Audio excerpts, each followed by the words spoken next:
ഈ 3 സൈസ് സന്തോഷമുണ്ട്. 3 സൈസ്. എന്താ സന്തോഷം? 3 സൈസ് ഉണ്ട്. ഒന്ന് ജഡസന്തോഷം. പ്രാർത്ഥനയെല്ലാം കഴിയുമ്പോൾ ചെറുതാണ് വരുന്നതെന്നറിയാം. പ്രാർത്ഥനയെല്ലാം കഴിയുമ്പോൾ നല്ല ബിരിയാണി വല്ലതും ഉണ്ടോ, ആ കൂട്ടത്തിൽ പായസം വല്ലതും ഉണ്ടോ, അതിനുവേണ്ടിയാണ്. എന്താ ജഡസന്തോഷം. പിന്നെ മനസന്തോഷം. മനസന്തോഷം എന്ന് പറയാം. ഞങ്ങൾ പണ്ടൊക്കെ സമുദായത്തിലായിരിക്കുമ്പം ക്രിസ്മസ് പാടാൻ പോകുമായിരുന്നു. പാടാൻ പോകുമ്പം ഈ ഡ്രം അടിച്ചുകൊണ്ടിരിക്കുമ്പം ഒരു സൗണ്ട് ഉണ്ട്. അത് കേട്ടാൽ എന്തോ ഉണ്ടാകും? ഒരു സന്തോഷം ഉണ്ടാകുമായിരുന്നു. നിങ്ങൾക്ക് ബന്ധുക്കൂസാരില്ലാത്തതുകൊണ്ട് ബന്ധുക്കൂസാരാണെ അറിയത്തില്ല. പണ്ട് അതിനകത്ത് പോയിട്ടുണ്ടേ അറിയാം. ഈ ഡ്രം അടിക്കുമ്പോ എന്തോ ഉണ്ട്. അപ്പൊ നമ്മളും കൈയൊന്ന് അടിക്കും. അപ്പൊ എന്തോ ഉണ്ട്? ഒരു സന്തോഷമുണ്ട്. അപ്പം ദൈവമേ ക്രിസ്മസ് തീരെയല്ല, ഇനി അടുത്ത ആണ്ടിലെ ഉള്ള. ഞാൻ പലപ്പോഴും ദൈവമേ ക്രിസ്മസ് ഈ വർഷം തീരല്ലേ. ഭയങ്കര സന്തോഷം. അതിൽ പറഞ്ഞ പേരെന്തുവാ? മനസ്സന്തോഷം. ബന്ധുക്കൂസാരി നല്ല ശതമാനം എന്റെ വെച്ചാൽ പോകുന്നത് മനസ്സന്തോഷം കൊണ്ടാ പോകുന്നത്. പക്ഷെ ആത്മസന്തോഷം എന്ന് പറഞ്ഞാൽ കുറച്ച് ബുദ്ധിമുട്ടുള്ള കാര്യമാണ്. അത് ഹൃദയം ശകലം പൊടിക്കണം. എന്താ പറഞ്ഞേ? ഈ ലോകത്തോട് അനുരൂപമാകാതെ നന്മയും പ്രസാദവും പൂർണ്ണതയുമുള്ള ദൈവഹിതമെന്ന് തിരിച്ചറിയേണ്ടതിന് മനസ്സ് പുതുക്കി രൂപാന്തരപ്പെടുക എന്ന് പറയുന്ന ഹൃദയത്തിന്റെ അടിത്തട്ടി കയറിയ അനുതാപത്തോടുകൂടി വന്ന് ആരാധിച്ചു വരുമ്പോൾ ആത്മാവിനെന്തോ ഉണ്ടാകും? ആ സന്തോഷം നിലനിൽക്കുന്ന സന്തോഷമാണ്. ജഡസന്തോഷം 2 മിനിറ്റ് നേരത്തേക്കുണ്ട്. മനസന്തോഷം ഒരു 4 മണിക്കൂർ നേരത്തേക്കുണ്ട്. ആത്മസന്തോഷം പരിശോധന വരുമ്പോൾ, പറഞ്ഞേ പരിശോധന വരുമ്പോൾ തളർന്നു പോകാതെ ക്ഷീണിച്ചു പോകാതെ വിശ്വാസം നിർത്തുവാൻ ശക്തിയുള്ളതാണ്. എന്ത്? ആത്മസന്തോഷം. അപ്പൊ നമ്മൾ കേവലം തമ്മടിച്ച് കുറച്ച് കൈയടിക്കണം. ഞാൻ കൈയടിക്കുന്ന ഇവരല്ല.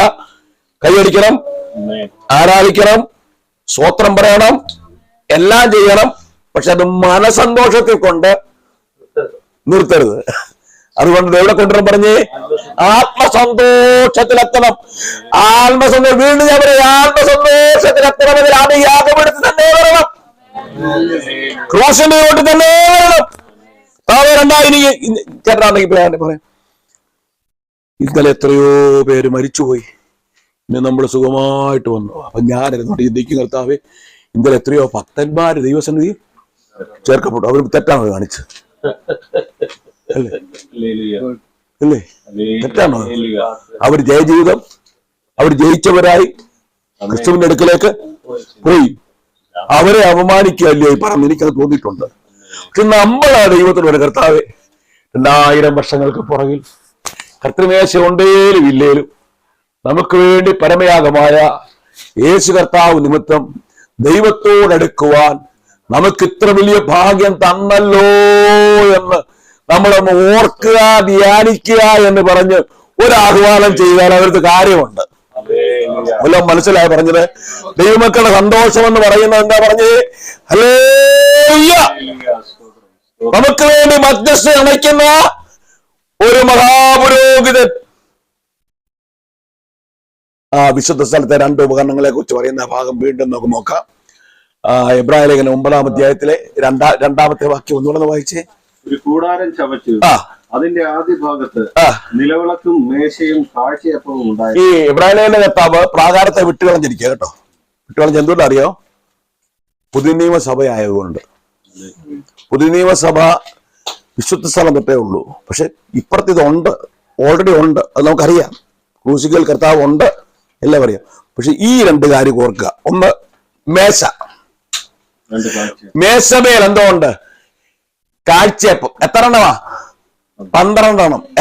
ഓരോ അപ്പത്തിന് എത്ര ഇടങ്ങഴിയാ? 2 ഇടങ്ങഴി. 2 ഇടങ്ങഴി. എങ്ങനത്തെ അപ്പമാണ്? നേരിയ മാവ് കൊണ്ടും പുളിപ്പില്ലാത്തതുമായ അപ്പമാണ്. ശ്രദ്ധിക്കുക, ഇത് ആരെ കാണിക്കുന്നു? യേശു കർത്താവിനെ കാണിക്കുന്നു, ദൈവവചനത്തെ കാണിക്കുന്നു. ദൈവവചനത്തിൽ എന്തോ പാടില്ല? പുളിപ്പ് പാടില്ല. ദൈവവചനത്തിൽ പുളിപ്പ് പാടില്ല. വചനം കേൾക്കുന്ന നമുക്കും പുളിപ്പ് പാടില്ല. പുളിപ്പ് 3 കൂട്ടം കാര്യങ്ങളെ കാണിക്കുന്നു. ഒന്ന്, കപടഭക്തി എന്താ കാണിക്കുന്നത്? പുളിപ്പായിട്ട് കാണിക്കുന്നു, അല്ലെ? കപടഭക്തി. പിന്നെ അശുദ്ധ ജീവിതം. ഞാനൊരു പദപ്രയോഗം നോക്കാം. 2 വാക്യം അതിൻ്റെ കയറി വരും. ഒന്ന്, ലൂക്കോസ് സുവിശേഷം 12-ാം അധ്യായത്തിന്റെ 1 മുതലുള്ള വാക്യം ഒന്ന് വായിച്ചേ.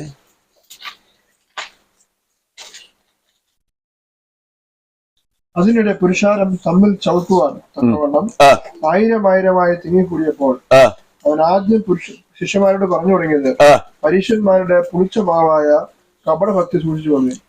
കപടഭക്തി എന്താ? കപടഭക്തി. ഇനി നമ്മുടെ മത്തായി സുവിശേഷം 16-ാം അധ്യായത്തിലെ ഒരാദ്യത്തെ ഒരു 4 വാക്യം വായിച്ചേ. ആകാശ അടയാളം ചോദിക്കുന്നു പറഞ്ഞേ കർത്താവ് പറഞ്ഞൊരു പദപ്രയോഗമാണ്.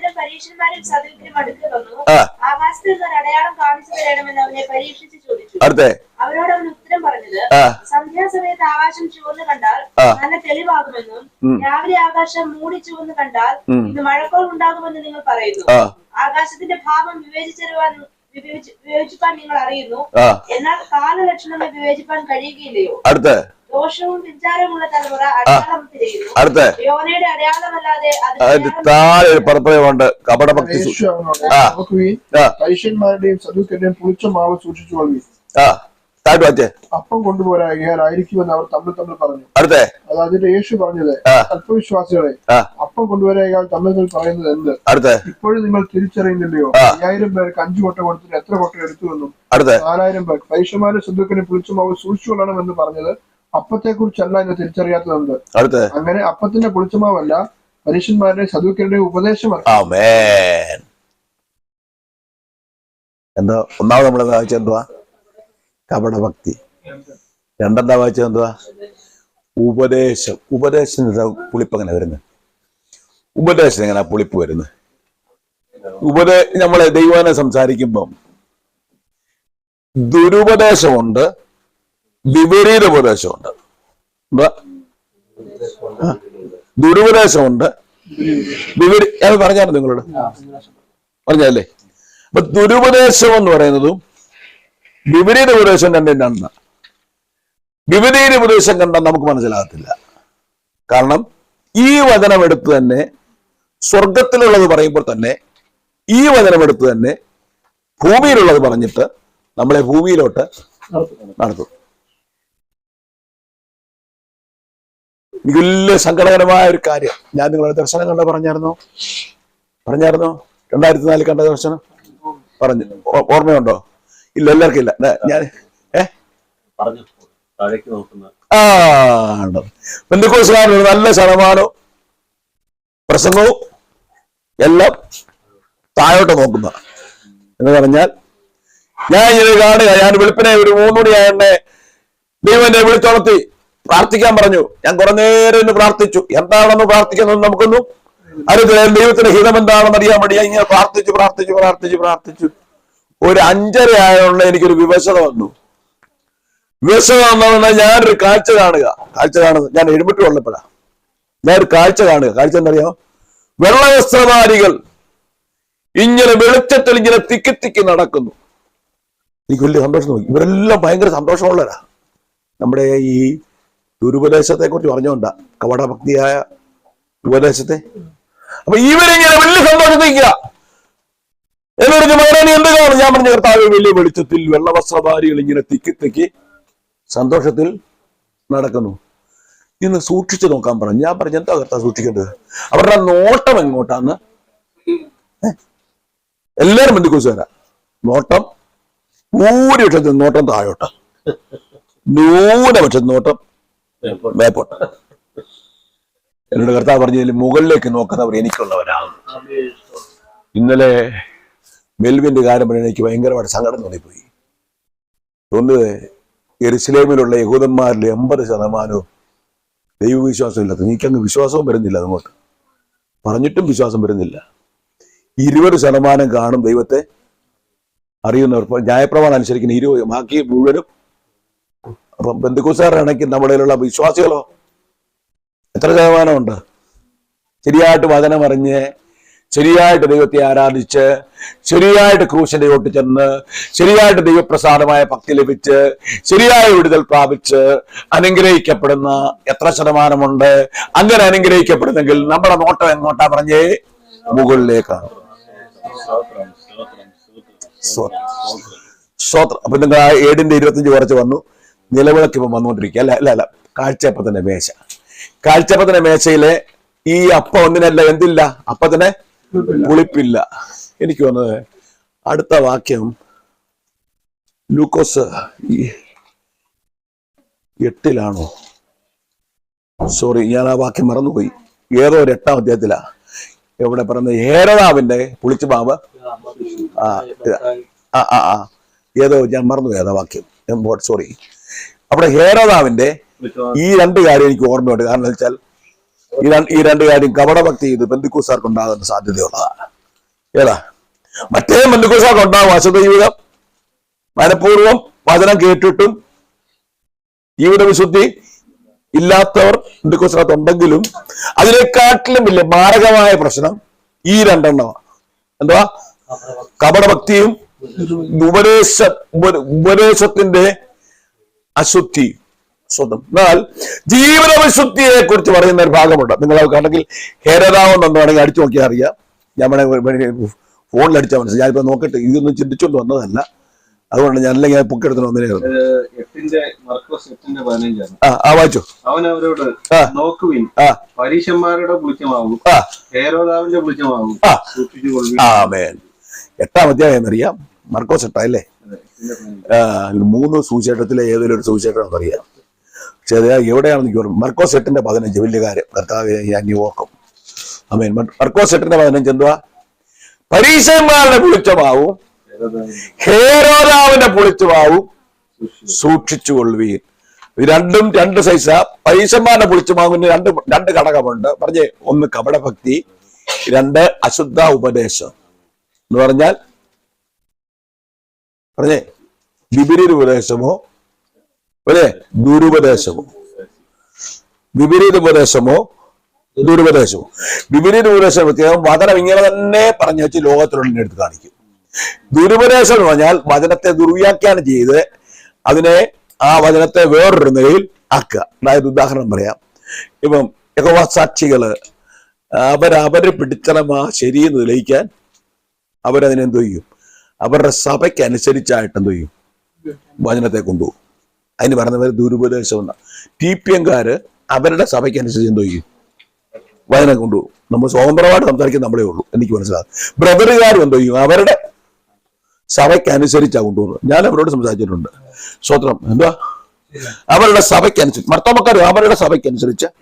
അപ്പൊ അവർക്ക് വലുത് വചനമല്ല വലുത്, ക്രിസ്തുവല്ല വലുത്. എന്താ വലുത്? അവരുടെ സഭയാ വലുത്. നമുക്ക് സഭയല്ല വലുത്, പിന്നെ വചന ക്രിസ്തുവാ വലുത്. അപ്പൊ ദുരുപദേശം എന്ന് പറഞ്ഞാൽ എന്താ പറഞ്ഞേ? ഞാൻ നിൽക്കുന്ന സ്റ്റാൻഡിനെ എന്നെ ഒന്ന് ന്യായീകരിക്കത്തക്കവണ്ണം ഈ വചനത്തെ എന്തോ ചെയ്യും? തിരിച്ചു കൊണ്ടുവന്ന് നമുക്കനുസൃതമായിട്ട് എന്തോ ചെയ്യും? വ്യാഖ്യാനിക്കും. എങ്ങനെ വ്യാഖ്യാനിച്ചാലും വ്യാഖ്യാനിക്കാൻ ഒക്കത്തുമില്ല. പക്ഷെ കഴിയുമ്പോൾ ശ്രമിക്കും. ഈ ഇങ്ങനൊരു പാട്ടുണ്ട്, പാടും ഞാൻ പരമേശ്വരനും സതതം എന്നുള്ള പാട്ട്. ആ പാട്ടിനത് 2 ചരണം മർത്തോമക്കാർ പാടത്തില്ല. 1 പാനം ചെയ്യുവാൻ കഷ്ടതയും ആർക്കുമേവാൻ സാധ്യമില്ലാത്ത ആത്മശക്തിയും. ഈ 2 ചരണം അവർ ഒഴിവാക്കിയിരിക്കുക. ബാക്കിയേ പെന്തിക്കോസ്തുകാരുണ്ടാക്കിയ പാട്ടാണ്. 2 ചരണത്തെ അവരങ്ങ് അവോയ്ഡ് ചെയ്ത്. കാരണം എന്തുവാ? സഭയ്ക്ക് അനുസരണമായിട്ടാണ് ആയിരിക്കണം.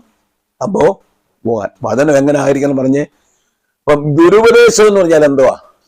സഭയ്ക്ക് അനുസരണമായി പോകുന്നതിന് പറയുന്ന പേരാണ് ദുരുപദേശം.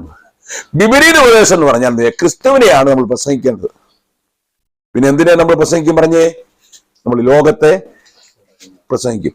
അപ്പൊ നമ്മൾ ശ്രദ്ധിക്കണം. കാഴ്ചപ്പത്തിന്റെ മേശ എന്ന് പറഞ്ഞാൽ ഒന്ന് പറഞ്ഞേ, സ്വതന്ത്ര നേരിയ മാവ്, ക്രിസ്തുവിന്റെ വിശുദ്ധ ജീവിതം അല്ലേ? സ്വതന്ത്രം, പുളിപ്പില്ലാത്തത്. അർത്ഥം എന്താ? കപടഭക്തി ഇല്ലാത്തത്, ദുരുപദേശമില്ലാത്തത്, പിന്നെ ജീവിത വിശുദ്ധി കാത്ത് സൂക്ഷിക്കുന്നവർ അല്ലേ?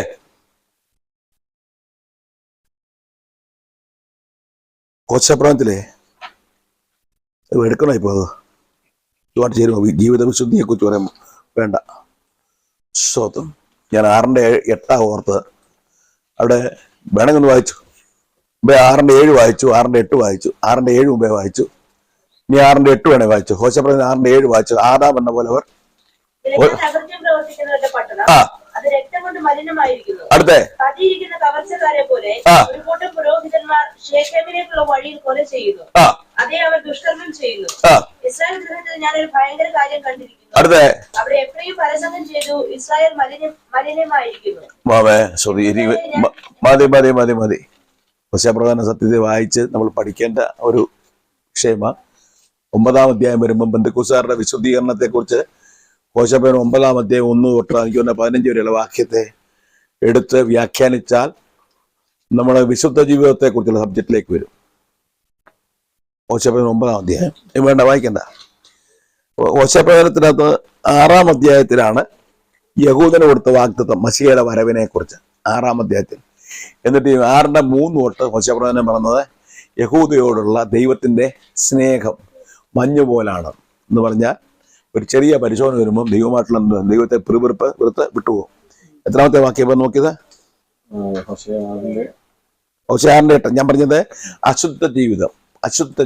എന്തുവാ അശുദ്ധ ജീവിതം എന്ന് പറഞ്ഞാൽ എന്താണ്? പുളിപ്പാണ്. ഇനി ഈ 12 അപ്പം എന്തിനെ കാണിക്കുന്നു പറഞ്ഞേ? എപ്പോഴും പുതിയ മന്ന നമ്മൾ ഭക്ഷിക്കണം. എന്തുവാ പുതിയ മന്ന? അർത്ഥം എന്തുവാ? ഇന്നലെ വരെ നമ്മൾ വായിച്ച ഭാഗം ഇന്ന് വായിച്ചാലും ഇന്ന് നമുക്ക് എന്തായിട്ട് വരണം പറഞ്ഞേ? അത് പുതുതായിട്ട് വരണം. അല്ലേ? മനസ്സിലാകുന്നല്ല പറഞ്ഞത്?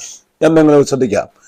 ഈ എന്താ ഈ 1-ാം സങ്കീർത്തനം 1-ാം വാക്യത്തിൽ പറഞ്ഞത് ദുഷ്ടന്മാരുടെ ആലോചന പ്രകാരം നടക്കാതെയും പാപിയുടെ വഴി നിൽക്കാതെയും പരിഹാസപ്പെടുത്തി ഇരിക്കാതെയും യഹോവയുടെ ന്യായപ്രമാണം സന്തോഷിച്ച് അവന്റെ ന്യായപ്രമാണത്തെ രാപ്പകൽ ധ്യാനിക്കുന്നവൻ ഭാഗ്യൻ.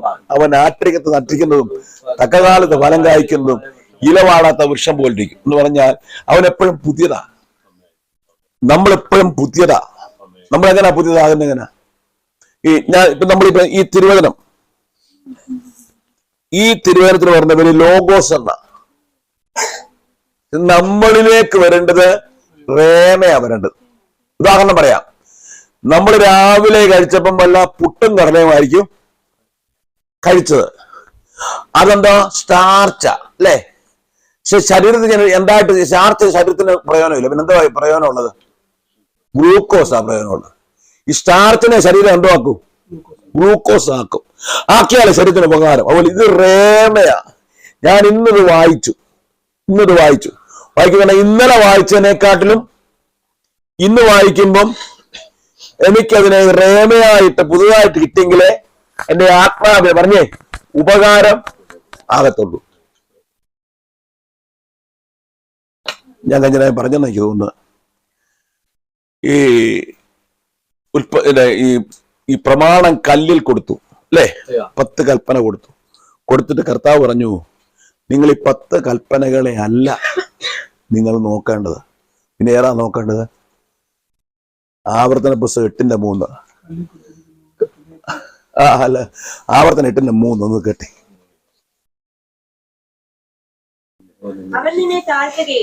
ഞാനിപ്പം ഇപ്പൊ വന്ന് മന്ന, പുതിയ മന്ന, അല്ലെങ്കിൽ ദിനംതോറും പുതിയ അപ്പം എന്നുള്ളതിന് മനസ്സിലായി പറഞ്ഞു. ഒന്നിനെ താഴ്ത്തുകയും നിന്നെ വിശപ്പിക്കുകയും മനുഷ്യൻ അപ്പം കൊണ്ട് മാത്രമല്ല യഹോവയുടെ വായിൽ നിന്ന് പുറപ്പെടുന്ന സകല വചനവും കൊണ്ട് ജീവിക്കുന്നു എന്ന് നിന്നെ ഗ്രഹിപ്പിക്കേണ്ടതിന് നീയും നിന്റെ പിതാക്കന്മാരും അറിഞ്ഞിട്ടില്ലാത്ത മന്ന കൊണ്ട് നിന്നെ പോഷിപ്പിക്കുകയും ചെയ്തു. മന്ന എന്നും പുതിയ മന്നയാ കൊടുക്കുന്നത്. ഇന്നലത്തെ മന്ന ഇന്ന് ഉപയോഗിക്കാൻ ഒക്കത്തില്ല. അന്നന്ന് പോയത് വേണം മന്ന വരക്കണം. എന്തിനു മന്നയുടെ കൊടുത്ത് പറഞ്ഞ് ലോകോസായ വചനം നിങ്ങൾക്ക് തന്നിട്ടുണ്ട്, പക്ഷെ ഈ വചനം നിങ്ങൾക്ക് ഒരു ഉപകാരവും ഇല്ല. പിന്നെ എന്ത് പറഞ്ഞ് യഹോവയുടെ വായിൽ നിന്ന് പുറപ്പെടുന്ന വചനം. വാക്കി നോക്കിയേ. അതെ, യഹോവയുടെ വായിൽ നിന്ന് മന്ന നിങ്ങൾക്ക് ദിനംതോറും കിട്ടിയതുപോലെ യഹോവയുടെ വായിൽ നിന്ന് പുറപ്പെടുന്ന വചനം നിങ്ങൾക്ക് ദിനംതോറും. എല്ലാരും ഇവിടെ ഉണ്ടോ? മനസ്സിലാവുന്നുണ്ടോ? നിങ്ങൾ ആവർത്തനം 8:3 എടുത്തിട്ട് അപ്പോസ്തല പ്രവൃത്തി 22:14 കൂട്ടി കണക്ട് ചെയ്യണം. എന്താ? ആവർത്തനം 8:3 എടുത്ത് അപ്പോസ്തല പ്രവൃത്തി 22:14 കൂട്ടിക്കെട്ടണം. അത് തന്നെ വാക്യമാണ് ഇവിടെ പറയുന്നത്. ഒന്ന് വായിച്ചു. അപ്പോൾ അവൻ എന്നോട് നമ്മുടെ പിതാക്കന്മാരുടെ ദൈവം നിന്നെ തന്റെ ഇഷ്ടമറിയുവാനും നീതിമാനായവനെ കാണുവാനും അവന്റെ വായിൽ നിന്ന് വചനം കേൾപ്പാനും നിയമിച്ചിരിക്കുന്നു. ഞാൻ പറയാം, അപ്പോസ്തലന്മാർ പറഞ്ഞത് ഞാൻ ഇവിടം വരെ ഒന്ന് കൊണ്ടുവന്നു. അനന്യാസ് സ്നാനപ്പെടുത്തിയ ശേഷം എഴുന്നേറ്റ് വന്ന പൗലോസിനെ പ്രവചിച്ചു, നീതിമാനായവനെ കാണുവാൻ, അതായത് ഉയർത്തെഴുന്നേറ്റ യേശുക്രിസ്തുവിനെ നേരിട്ട് കാണാനും യേശുക്രിസ്തുവിന്റെ വായിൽ തന്നെയുള്ള വചനം നിനക്ക് കേൾക്കുവാനും നിന്നെ പഠിപ്പിക്കുവാനും. മനസ്സിലായോ? ഈ വാക്യത്തെ ഇനിയും ഇവിടെ കൊണ്ടുവരണം. ആപത്തിനെട്ടിന്റെ 3 വന്നു, അപ്പോസ്തലപ്രവൃത്തി 22:14 വന്നു. ഇനി 1 യോഹന്നാൻ 1:1 വരണം. പറഞ്ഞെല്ലാം കാഴ്ചപ്പത്തിന്റെ മേശയെ കുറിച്ച് പറയുന്നതാ. 1 യോഹന്നാൻ ഞങ്ങൾ നോക്കിയതുപോലെ നോക്കണം, ഞങ്ങൾ തൊട്ടതുപോലെ തൊടണം, ഞങ്ങൾ കണ്ടതുപോലെ കാണണം, ഞങ്ങൾ പ്രാപിച്ച പോലെ പ്രാപിക്കണം. എന്തിനു വേണ്ടിയാ? നിങ്ങൾക്ക് ജീവൻ ഉണ്ടാകേണ്ടതിനും നിങ്ങൾക്ക് ഞങ്ങളുമായി കൂട്ടായ്മ ഉണ്ടാകേണ്ടതിനും. അപ്പോസ്തലന്മാർ എന്തോ ചെയ്തുകൊണ്ടിരുന്നു പറഞ്ഞേ? ദിനംതോറും പുതിയ മന്നയാ കഴിച്ചുകൊണ്ടിരുന്നത്. ഇന്നലത്തെ മന്നയല്ല ഇന്ന് കഴിച്ചുകൊണ്ടിരുന്ന പുതിയ മന്നയാ. എല്ലാരും ഇവിടെ ഉണ്ടോ? അപ്പൊ എന്തിനു വേണ്ടിയാ പറഞ്ഞേ? നിങ്ങളെ ഉദാഹരിച്ച് ഞാൻ രാവിലെ കഴിച്ചതെല്ലാം പുട്ടായിരിക്കും, അല്ലെ ദോശയായിരിക്കും.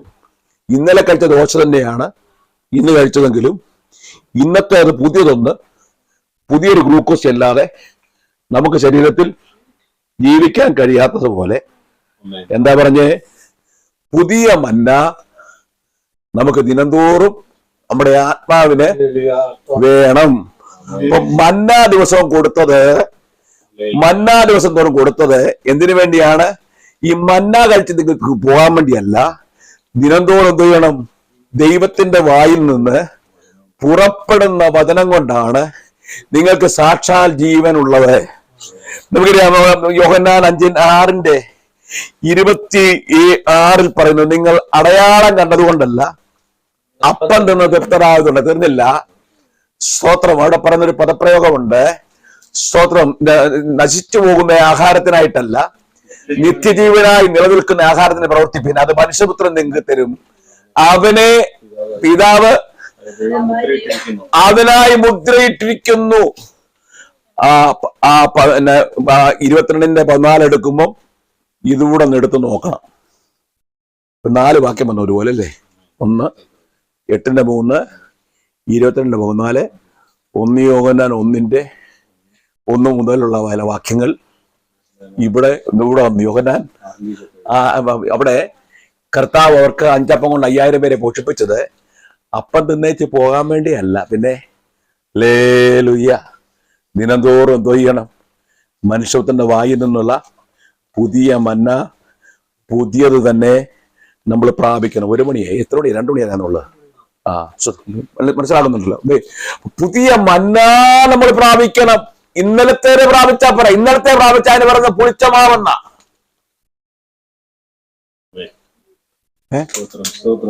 ശരിയാണോ?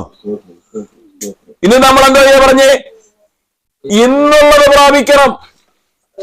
ദിവസം തോറും കർത്താവിനോട് പറയണം, ദൈവമേ ഇന്ന് ജീവിക്കാൻ ആവശ്യമായ പുതിയ മന്ന. ഒരു പാട്ട് ഞാനുണ്ട്, ജീവൻ നൽകുന്ന പുതിയ മന്ന ഏഴകളാ ഞങ്ങൾക്ക്. അന്നത്തേക്കുള്ള പാട്ടുകാരെ, അന്നത്തേക്കുള്ള അപ്പച്ചന്മാർക്ക് ഈ വചനത്തെ കുറിച്ച് നല്ല അറിവാ. ഇന്നലെ വരെ കിട്ടിയ മന്ന പോരെ കർത്താവേ, ഇന്നത്തെ പുതിയ മന്ന. കാരണം നീതിമാനായവനെ കാണുവാനും അവന്റെ വായിന്ന് വചനം കേൾപ്പാനും പൗലോസിനെ മാത്രമല്ല നമ്മളെയും അതിനായി നിയമിച്ചിട്ടുണ്ട്. മനസ്സിലായോ? അപ്പൊ യേശു സ്വതന്ത്രം. ഈ നമ്മൾ വായിക്കുന്നത് യേശു നമ്മുടെ നിത്യാഹാരം, വചനം നമ്മുടെ നിത്യാഹാരം. ഇന്നലത്തേതല്ല, ഇന്ന് പുതിയതാണ് നമ്മൾ ഭക്ഷിക്കുന്നത്. അപ്പോ എപ്പോഴും പുതിയ അപ്പമാണ്. 2, നമ്മൾ വൈകുന്നത് നിലവിളക്ക് നമ്മൾ കാണുമ്പോൾ അവിടെ പറയുന്നൊരു പക്ഷെ അടിപ്പോണിയായിട്ടുള്ള നിലവിളക്കാണ് പണിയുന്നത് അല്ലേ? 1-2 കാര്യം പുറപ്പെട്ട സ്വത്തിലുണ്ട്. അതെനിക്കൊന്ന് 26-ാം അധ്യായത്തിൽ നിലവിളക്കിനെ പറയുന്നുണ്ട്. അതിനേക്കാട്ടൊരാവശ്യം ലേവ്യ പുസ്തകം 24-ാം അധ്യായത്തിന്റെ 1 തൊട്ടുള്ള വാക്യം ഒന്ന് വായിക്കണം.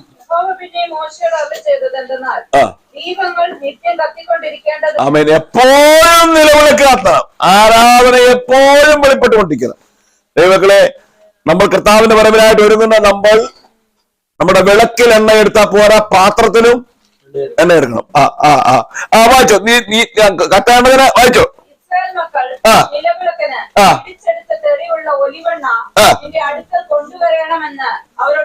ഇസ്രായേൽ മക്കൾ തന്നെ അവരുടെ കൂടാരങ്ങളിൽ വാസസ്ഥലത്തു നിന്നും നെയ്യണം ഇടിച്ചെടുത്ത തെളിവുള്ള ഒലിവെണ്ണ. ദൈവമക്കളാണ് എന്ത് ചെയ്യേണ്ടത്? കരുതേണ്ടത്. എന്ത് ചെയ്യണം പറഞ്ഞേ? ദീപം നിരന്തരം കത്തണം. എത്ര ദീപമുണ്ട്? 7 ദീപം അല്ലേ? നമ്മള് അതിന്റെ 26-ാം അധ്യായത്തിന്റെ താഴെട്ട് തന്നെ, പുറപ്പാട് പുസ്തകം താഴെട്ട് തന്നെ, എത്രാമത്തെ കണ്ണിയാ എനിക്ക് ഓർമ്മയില്ല. അവിടെ 26-ാം അധ്യായത്തിൽ നിലവിളക്കിനെ കുറിച്ച് എഴുതിയിട്ടുണ്ട്. അവിടെ എഴുതിയിട്ടുണ്ട്, അടിപ്പൂണിയായി തങ്കം കൊണ്ട് ഉണ്ടാക്കിയിരിക്കുന്ന നിലവിളക്ക്. നിലവിളക്ക് എന്തോ ഇല്ല പറഞ്ഞേ? അശേഷം പോലും കതിരമരം ഇല്ല. ഇവിടെ നമ്മൾ കാണുന്ന 2 ഉപകരണങ്ങൾക്ക് കതിരമരം എന്ന് പറഞ്ഞത് ഇല്ല. ഒന്ന് നമ്മൾ വായിച്ച താമ്രത്തൊട്ടിക്ക് കതിരമരം ഇല്ല. ഇവിടെ നിലവിളക്കിന് കതിരമരം ഇല്ല. പരിശുദ്ധാത്മാവിൽ എന്തോ ഇല്ല? മനുഷ്യപ്രകൃതിയുള്ള ഒന്നും ഇല്ല. അതുകൊണ്ട് ഇത് രണ്ടും പരിശുദ്ധാത്മാവിന് നിഴലാണ്. ഏത്? നിലവിളക്ക് പരിശുദ്ധാത്മാവിന് നിഴലില്ല. കാരണം എന്താ? ഇത് സ്വത്രം ഭൂമിയിലുള്ളതല്ല. ഈ നമ്മൾ ഈ വായിക്കുന്ന, ഞാൻ നിങ്ങളോട് പറഞ്ഞു വയ്ക്കരുതില്ല, നമ്മുടെ പരിശുദ്ധാത്മാവിനെ കുറിച്ച് പറയുമ്പോൾ ഈ സോപ്പിനെ പരിശുദ്ധാത്മാവിനോട് നഗോമിക്കാം. എന്താ ഈ സോപ്പ് അല്ലേ? പറയാം. 4-ാം അധ്യായം 31-ാം വാക്യം. 1 രാജാക്കന്മാർ 4:33. 1 രാജാക്കന്മാർ 4:33.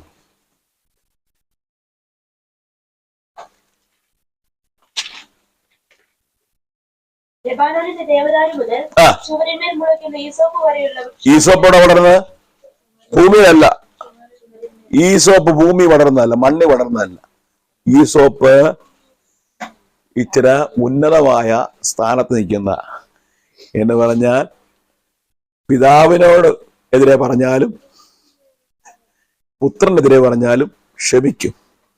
പരിശുദ്ധാത്മാവിനെതിരെ പറഞ്ഞാൽ ക്ഷമിക്കുകയില്ല. കാരണം പരിശുദ്ധാത്മാവ് സ്വതന്ത്രം, അത് വേറൊന്ന എന്താ, അത് ഭൂമിയിലേക്ക് വന്നെങ്കിലും ഇറങ്ങി വന്ന നമ്മുടെ ഹൃദയത്തിലാണ്. ഭൂമിയുമായിട്ട് എന്തോ ഇല്ല, ഒരു ബന്ധവും ഇല്ല. അതുകൊണ്ടാണ് നമ്മൾ വായിക്കുന്നത്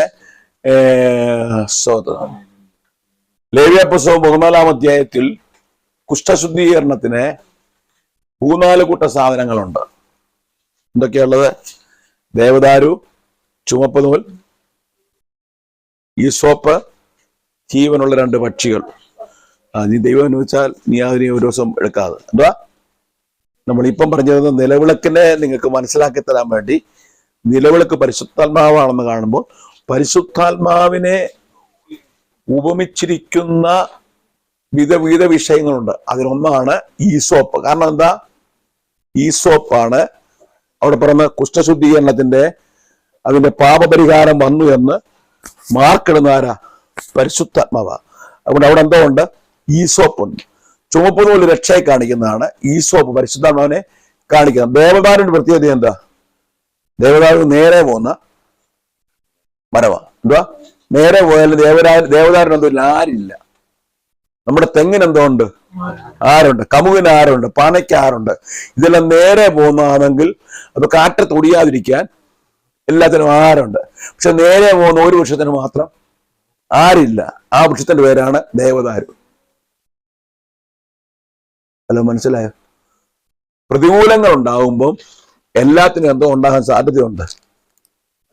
ആരുണ്ട്? പ്രതികൂലം ഉണ്ടാകുമ്പോൾ പിറുപിറുക്കോ ഒക്കെ ചെയ്യാൻ സാധ്യതയുണ്ട്.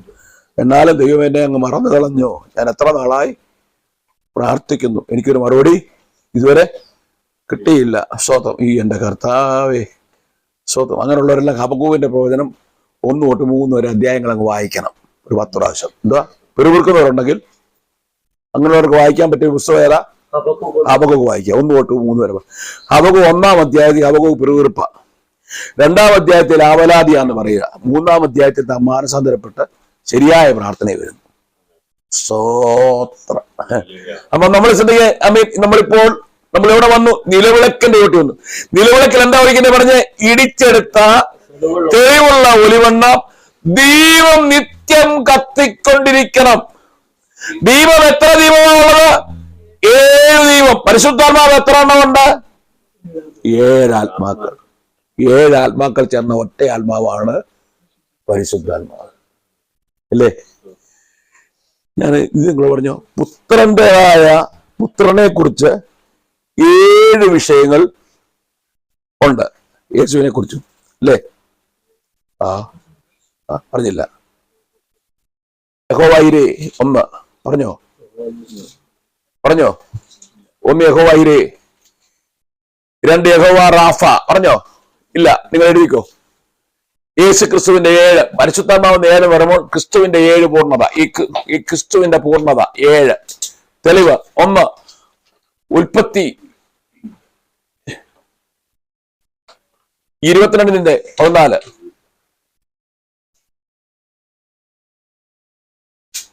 ആയിരിക്കണം 22:14 നോക്കി വായിച്ചേ. അതാ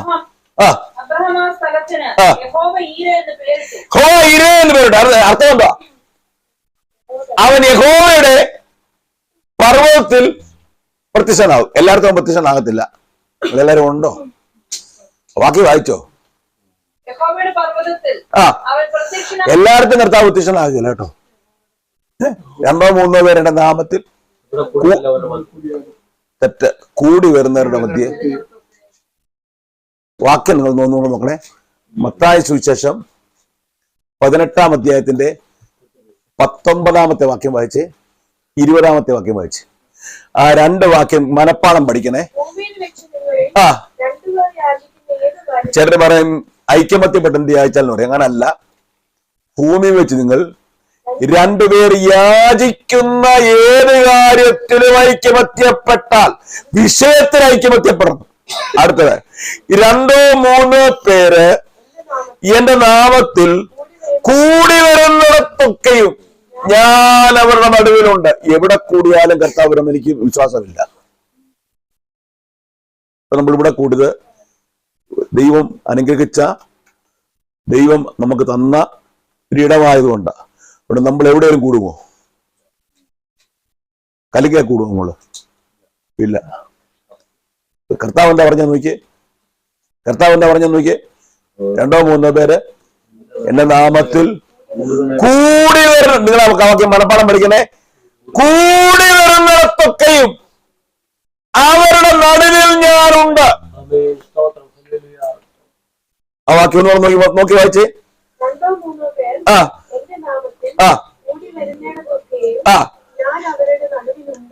വചനം തെറ്റിയല്ല, നമ്മൾ പറയുമ്പോ തെറ്റും.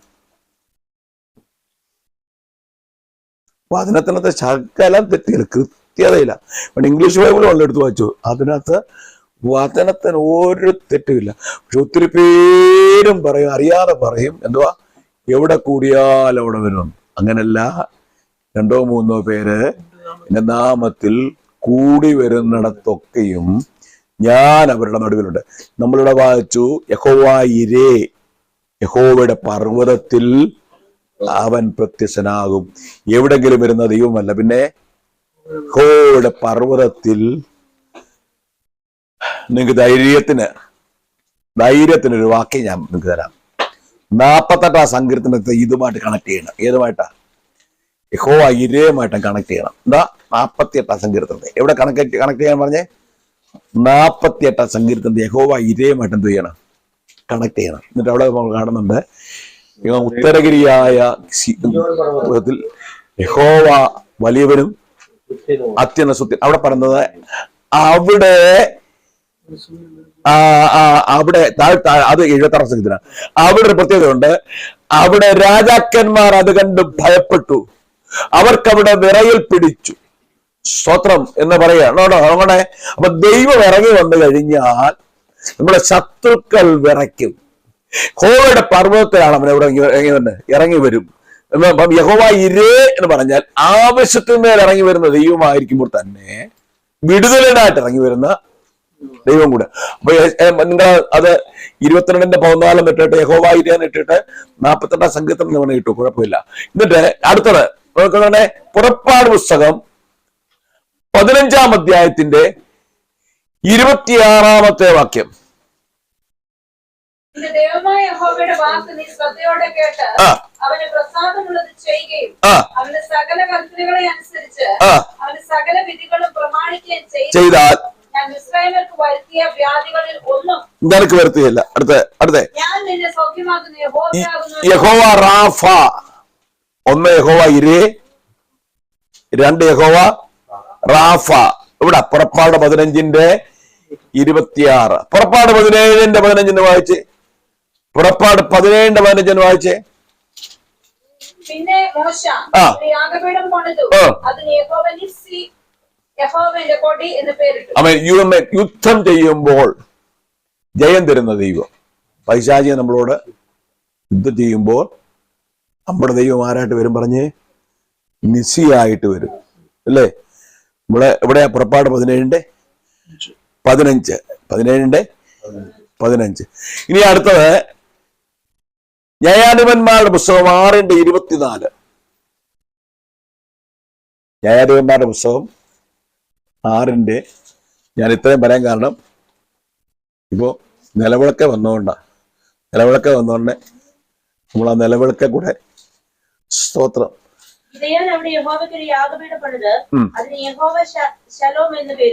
നിലവിളക്കിന് 7 കവരമുള്ളത് 7 ആത്മാക്കൾ, 7 പുത്രൻ, 7 നാമങ്ങളൊക്കെ പറഞ്ഞെന്നുള്ളേ ഉള്ളൂ. എന്താ വന്ന് വായിച്ച അവിടെ യഹോവ ശാലോം. ഏതാ വാക്യം? ന്യായാധിപന്മാരുടെ പുസ്തകം 6-ാം അധ്യായത്തിന്റെ 24-ാം വാക്യം. നമ്മുടെ ദൈവം നമുക്ക് സമാധാനം. ഇനി അടുത്ത് സങ്കീർത്തനം 23 നമുക്കറിയാം. യഹോവ റാഹ് അർത്ഥം എന്തുവാ? നമ്മുടെ പറഞ്ഞേ, ബുദ്ധിമുട്ടിൽ നിത്യം ആഹാരം തരുന്നവൻ. യഹോവ എന്റെ ഇടയൻ, യഹോവ എന്റെ ഇടയൻ, എനിക്ക് വേണ്ടി എന്റെ ഇടയൻ. യഹോവ അർത്ഥം എന്താ? യഹോവ എന്റെ ഇടയൻ, സ്വതം. ഇനി അടുത്തത് യഹോവ സിദക്കനു. എവിടെ കിടക്കുന്നത്? യിരെമ്യാ പ്രവചനം 23-ാം അധ്യായത്തിന്റെ 5-ാം വാക്യം വായിച്ചിട്ട് 6 വായിച്ചാൽ മതി. 6-ാം വാക്യത്തിലാണ് കിടക്കുന്നത്. ഞാൻ ദാവീദിന് നീതിയുള്ള ഒരു മുളയായവനെ ഭവിക്കുന്ന കാലം വരും. അടുത്ത അവൻ രാജാവായി വാണ് ബുദ്ധിയോട് പ്രവർത്തിച്ച് ദേശത്ത് നീതിയും ന്യായവും നടത്തും. അടുത്ത അവന്റെ കാലത്ത് യഹൂദ രക്ഷിക്കപ്പെടും, ഇസ്രായേൽ നിർഭയമായി വസിക്കും. അവൻ യഹോവ നമ്മുടെ നീതി എന്ന് പേർ പറയും. യഹോവ നമ്മുടെ നീതി. ഒന്നുകൂടെ പറയാം. 1 യഹോവ ഇരേ, ആവശ്യം കരുതുന്ന ദൈവം. 2 സൗഖ്യമാക്കുന്ന ദൈവം റാഫ. 3 യഹോവ നിസ്സി, കൊടി. 4 യഹോവ ശാലോ. അടുത്തത് യഹോവ എന്റെ ഇടയൻ അല്ലെങ്കിൽ റാഹ്. 5 യഹോവ നമ്മുടെ നീതി അല്ലെങ്കിൽ യഹോവ സിദക്കനു. ഇനി യഹോവ ശമ്മ ലാസ്റ്റ്. അത് യെഹെസ്കേൽ പ്രവചനം 48-35. യെഹെസ്കേൽ പ്രവചനം 48-35 വായിച്ചേ. എഴുതിയേക്കുന്നത് യെഹെസ്കേൽ 48-35. 18,000 മുഴം. അന്ന് മുതൽ നഗരത്തിന് യഹോവ ശമ്മ, യഹോവ അവിടെ എന്ന് പേരാണ്. ഞാൻ 7 കവരവിളക്കുന്ന പരിശുദ്ധാത്മാവിനെ നമ്മൾ 7 ഓർക്കുമ്പോൾ പുത്രന്റെയും പ്രത്യേകത എന്തുവാ? പുത്രന്റെയും പൂർണ്ണത 7 നമുക്ക് കാണിക്കാൻ വേണ്ടി വന്നെന്നുള്ളേ ഉള്ളൂ. പരിശുദ്ധാത്മാവിന്റെ 7 ആത്മാക്കൾ ചേർന്ന ഒരാത്മാവാണ് പരിശുദ്ധാത്മാവ്. അപ്പൊ തന്നെ ഇതിന് ദീപം നിരന്തരം എന്ത് ചെയ്യണം? കത്തിക്കൊണ്ട്. ഇവിടുത്തെ ദീപം ദൈവവചനത്തെ കാണിക്കുന്നു. ആത്മാവാണ് എന്ത് ചെയ്യുന്നത്? നമുക്ക് വചനത്തെ ഉപദേശിച്ച് തരുന്നത്, അല്ലേ? നമുക്കറിയാം വാക്യം. എവിടെ അറിയാം? ആത്മാവാണ് നമ്മളെ വചനം. എവിടെ കിടക്കുന്ന വാക്യം? ഞാൻ പറഞ്ഞിട്ടുണ്ട്, 2 കുറെ പറഞ്ഞു, ഇവിടെ ഓർമ്മയില്ല. 1 കൊരിന്ത്യർ 12 1 Korinത്യർ 2:10 മുതൽ 12 വരെയുള്ള വേദവാക്യം വായിച്ചേ.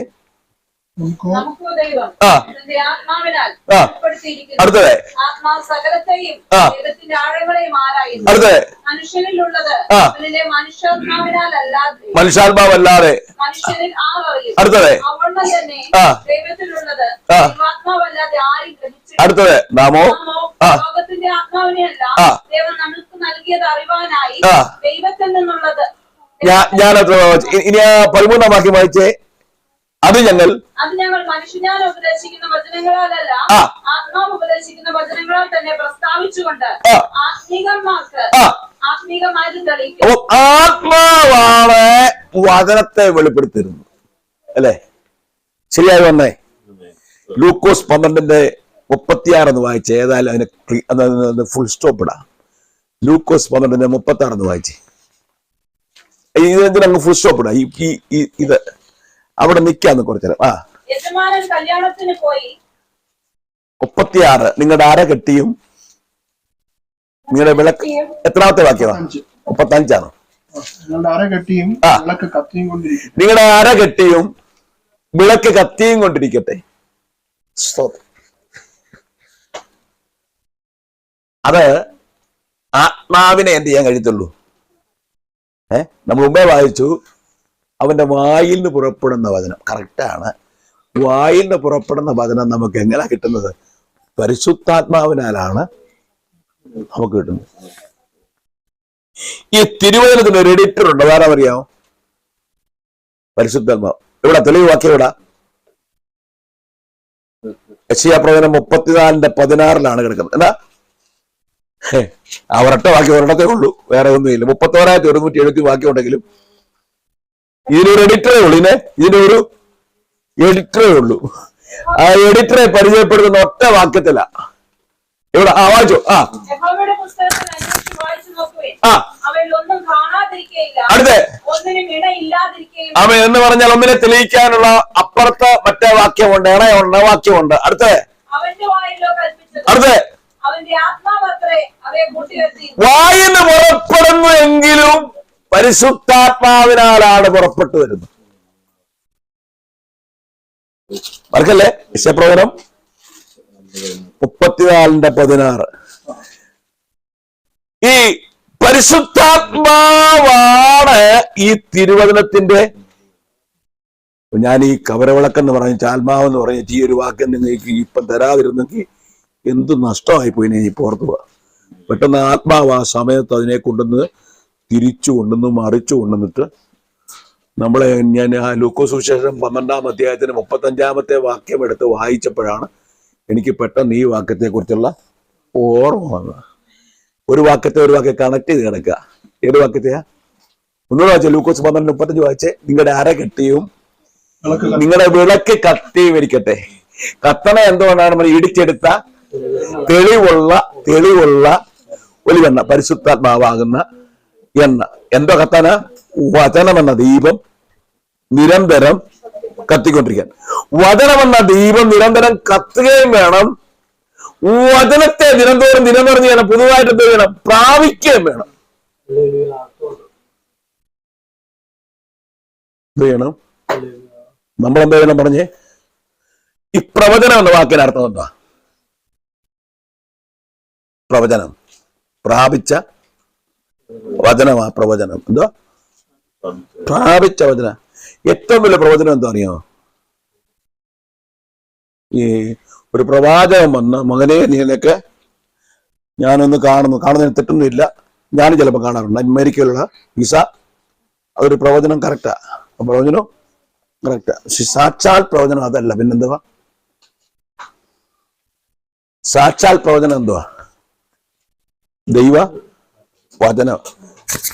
ഞാൻ എനിക്ക് തെളിയിക്കാം. ഞാനത് ചുമ്മാ വായിച്ചാൽ മതിയേ. നിങ്ങൾ എഴുതിയിട്ടേയും കുഴപ്പമില്ല. ആവർത്തന പുസ്തകം 34-ാം അധ്യായത്തിന്റെ അവസാനത്തോട് വരുമ്പോൾ അവിടെ പറഞ്ഞൊരു പദപ്രയോഗമുണ്ട്.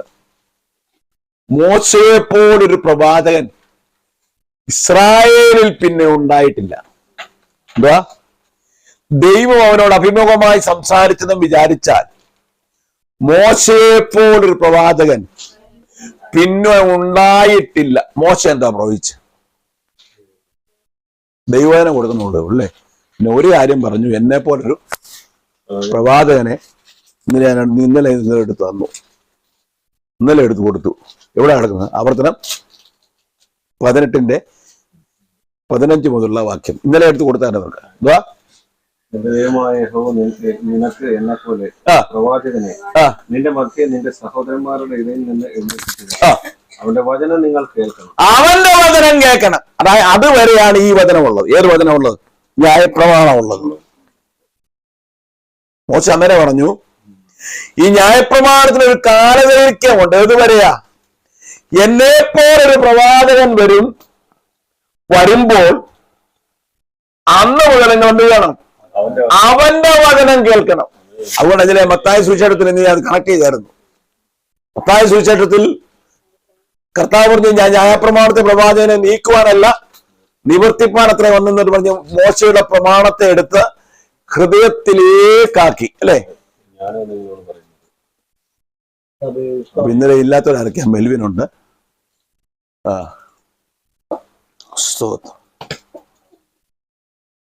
ഇന്നലെ ഞാൻ എടുത്തപ്പം യെരമ്യാവ് 23:6 എടുത്തായിരുന്നു. യെരമ്യാവ് 31:31 മുതൽ 33 വരെ എടുത്തായിരുന്നു. യെരമ്യാവ് 31:6 എടുത്തായിരുന്നു. യെരമ്യാവ് 33:15-16 എടുത്തു. ഇത്ര എടുത്തുന്ന എന്റെ ഓർമ്മ. ഇത്ര ബാക്കി അതിനകത്തെ ഏറ്റവും വലിയ ക്രീമാണ്. ഒറ്റ വിഷയത്തെ ബേസ് ചെയ്തു. പുതിയ നിയമ സഭയെ കുറിച്ചാണ് പറയുന്നത്. എന്താ പുതിയ നിയമ സഭ? ഇവിടെ യെരമ്യാവ് 31:31 വരെ വായിച്ചേ. 31 മുതൽ 33 ഇന്നലെ എടുത്താവുണ്ട്. നല്ല ഓർമ്മയാ. നിങ്ങൾ ഒരിക്കലും മറക്കരുത്.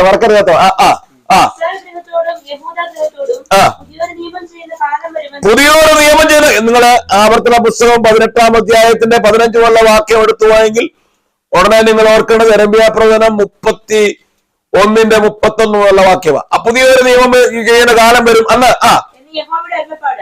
ഞാൻ ഒരു പിതാക്കന്മാരെ കൈക്ക് പിടിച്ച് മിസ്രയീം ദേശത്ത് നിന്ന് കൊണ്ടുവന്ന നാളിൽ ഞാൻ അവരോട് ചെയ്ത നിയമം പോലെയല്ല, ഞാൻ അവർക്ക് ഭർത്താവായിരുന്നിട്ടും അവരുടെ നിയമം ലംഘിച്ചു കളഞ്ഞു എന്ന യഹോവയുടെ അരുളപ്പാട്. എന്നാൽ ഈ കാലം കഴിഞ്ഞിട്ട്, ഏത് കാലം? ന്യായപ്രമാണയുഗം കഴിഞ്ഞിട്ട്. ഞാൻ നിങ്ങളെ ഒരു മിനിറ്റ് നിൽക്കണം. യേശുക്രിസ്തു ഇന്നലെയും ഇന്നും എന്നേക്കും അനന്യൻ. ഇന്നലെ എന്ന് പറഞ്ഞാൽ എന്നാ? ന്യായപ്രമാണയുഗം. ഇന്നെന്ന് പറഞ്ഞാൽ എന്തുവാ? കൃപായുഗം. തെളിവ് വാക്യം ഉണ്ടോ ഭാഷ? തെളിവ് വാക്യം തരാം. തെളിവ് വാക്യമുണ്ട്. ഇന്ന് എന്ന് പറഞ്ഞാൽ എന്തുവാ? കൃപായുഗം. ഇപ്പോൾ ക്രിസ്തുവേശ്വരുള്ളവർക്ക് ഒരു ശിക്ഷാ അർത്ഥം ഉണ്ടോ? ഇപ്പൊ ഈ 35 കാര്യമാണോ? അല്ല. ഈ കൃപായുഗത്തിന് മൊത്തം പറയുന്ന പേരാണ് ഇപ്പോൾ അല്ലേ. റോമർ 8:1 എടുത്തിട്ടെ നിങ്ങൾ 2 കൊരിന്ത്യർ 6-ാം അധ്യായത്തിന്റെ 2-3 വാക്യം അതിനെ കണക്ട് ചെയ്യണം. എന്തുവാ? റോമർ 8:1 എടുത്താൽ 2 കൊരിന്ത്യർ 6-ന്റെ 2-3 വാക്യത്തെ കണക്ട് ചെയ്യണം. ഏതായാലും ഇപ്പോഴൊന്നും ഇന്നൊന്നും വന്നുപോയി. അതുകൊണ്ട് ഇപ്പോൾ ക്രിസ്തുവേശുവിലുള്ളവർക്ക് ഒരു ശിക്ഷാവിധിയുമില്ല. ജീവന്റെ ആത്മാവിന്റെ പ്രമാണം അല്ലല്ല ഞാൻ പറഞ്ഞത്.